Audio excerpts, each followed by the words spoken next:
Ma'am, कल जो घटना घटी हनुमान चालीसा पाठ करने के बाद जो हिंदू संगठन के कार्यकर्ताओं पे पथराव किया गया, उसको आप किस रूप में देख रही हैं और क्या कहेंगी? देखिए जो हादसा हुआ है वो बहुत ही हम लोगों को भावनात्मक रूप में बुरा लगा है उस बात का। कभी भी हम लोगों ने वहाँ पर जाके कोई भी मतलब शोर मचाने का या कोई गलत काम करने का प्रयास नहीं किया।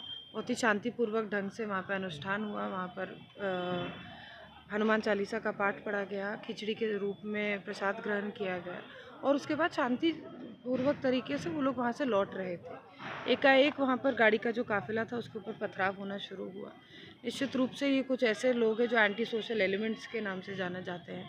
मुझे नहीं लगता कि इसको किसी और नाम से परिचय देने की आवश्यकता है। और उन लोगों ने ये पथराव वहाँ पे किया है जिससे हमारे जो नगर परिषद के वाइस चेयरमैन हैं नीतीश शाह जी, उनको बहुत गंभीर रूप से चोट भी लगी है। मैं स्वयं रात में उनको आईजीआईएमएस में भर्ती करवाकर वहाँ से लौटी हूँ। डॉक्टर से लगातार संपर्क में हूँ। आशा और उम्मीद करती हूँ कि जल्द स्वस्थ होकर हम लोगों के बीच वो वापस लौटेंगे। और प्रशासन ने बहुत तेज़ी गति से, तत्परता से काम किया है। हम लोगों ने यही उनसे डिमांड किया था कि 12 घंटे के अंदर अंदर गिरफ्तारी होनी चाहिए। मुझे सुबह 2 बजे यहाँ के जिला पदाधिकारी से सूचना मिली कि 5 लोगों की गिरफ्तारी तब की गई थी और अभी जो दोपहर 3 बजे का समय हो रहा है, 4 बजे का समय हो रहा है, अभी कुल 41 लोगों के ऊपर एफआईआर हुआ है जिसमें से 10 लोगों की गिरफ्तारी हुई है। तो जिला प्रशासन पूरी तरीके से रफ्तार के साथ और कड़ी और ठोस कार्रवाई कर रहा है।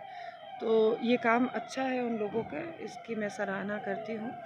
साथ ही साथ मुझे लगता है कि जो दोषी लोग हैं उन लोगों को मैं साफ स्पष्ट शब्दों में सिर्फ इतना कहना चाहती हूँ कि आप जो जमुई को तोड़ने का, बांटने का, जलाने का काम कर रहे हैं, आप लोगों को किसी भी हालत में छोड़ा नहीं जाएगा। कड़ी से कड़ी कानूनी कार्रवाई आपके ऊपर होगी।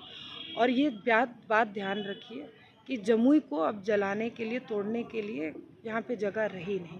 यहाँ पे बहुत सालों से, पिछले 4 साढ़े 4 साल से जब से हम विधायक बने हैं, तब से शांति से लोग एक साथ जीवन बिता रहे हैं। सभी समुदाय के, सभी धर्म के लोग एक साथ रह रहे हैं। और यहाँ पर अब चुनावी के समय अगर कोई इस तरह से आके करता है तो मुझे लगता है कि वैसे आपराधिक व्यक्ति को, वैसे दोषी व्यक्ति को हम कड़ी से कड़ी कार्रवाई करेंगे और कानूनी कार्रवाई करवाएंगे। क्या लगता है कि कोई साल देखिए, है जैसा ये? मैंने कहा कि जिला प्रशासन का जिस तरह से काम हो रहा है वो पूरी तरीके से संतोषजनक है और पूरी कार्रवाई होने के बाद ही इसमें क्या साजिश है या किस साजिश के तहत ये काम किया गया, कौन-कौन लोग इसमें इन्वॉल्व्ड थे, उन लोगों का नाम भी सामने आएगा। मुझे नहीं लगता कि इस पर मुझे टिप्पणी करनी चाहिए। लेकिन सवाल ये उठता है कि उन लोगों का कहना था कि मैंने इसकी जानकारी झाझा थाना को दे दी थी और कुछ पुलिस फोर्स भी थे। आगे आगे पुलिस फोर्स चल रही थी, पीछे उनका काफिला चल रहा है। इसके बाद इस तरह की कार्रवाई नहीं लगता है कि बहुत ज़्यादा चढ़ बढ़ के? नहीं, निश्चित रूप से ये जो मैं अब आपको फिर से यही बात कह रही हूँ कि ये एंटी सोशल एलिमेंट्स का काम है। इसको और किसी का परिचय या नाम देने की कोई आवश्यकता नहीं है।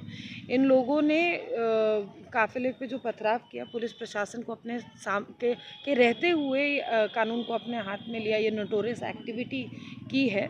और इसी वजह से इन लोगों के ऊपर इतनी ज़ोरों शोरों से कार्रवाई भी हो रही है कि इतना बड़ा आपराधिक घटना आप कर रहे हैं प्रशासन के साथ, यानी कि आपके आँख में शर्म नहीं है, आपको कुछ भी किसी भी चीज़ का डर या भय नहीं है। तो वो गलत बात है। कानून के सामने आप, सरकार के और कानून के सामने आप इस तरह से नहीं कर सकते हैं।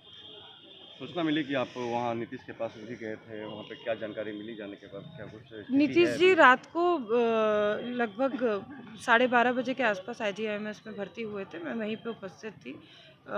उनको एडमिशन ले लिया गया है।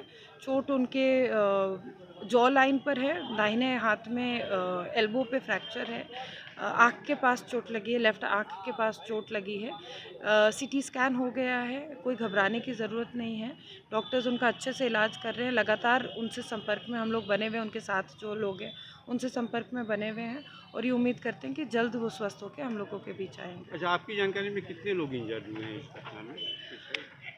इंजरी का मुख्य रूप से तो नीतीश शाह जी ही घायल हुए थे जी, लेकिन बहुत से बच्चे थे साथ में जिनको भी चोट लगी है। लेकिन सब जो बाकी सब बच्चे थे जिनके बारे में हम बोल रहे हैं वो सब अभी सुरक्षित अपने घर पर हैं।